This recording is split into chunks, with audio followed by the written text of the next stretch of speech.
Dalam video dokumentasi dari petugas karantina ikan, terlihat kondisi ikan Napoleon yang ditemukan sudah menjadi bangkai. Ikan langka ini kemudian dibawa ke Balai Karantina Ikan di Makassar untuk dibedah dan diambil sampelnya guna diuji parasit, virus dan bakteri, serta untuk mengetahui penyebab kematian apakah ada sampah plastik dalam tubuh ikan tersebut.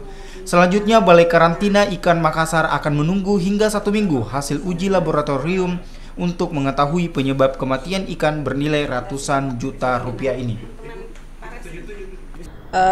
Membawa ke sini karena melihat adanya kematian ikan Napoleon 1 ekor dari Pantai Bira, seperti itu. Dan kita lihat, teman-teman sudah melihat bagaimana kondisi morfologi baik internal eksternal dari ikan Napoleon. Di situ tidak ada kita temukan adanya sampah dalam bentuk plastik, tidak ada.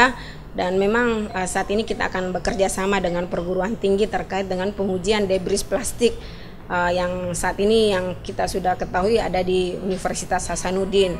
Kita akan melakukan kerjasama dalam hal itu.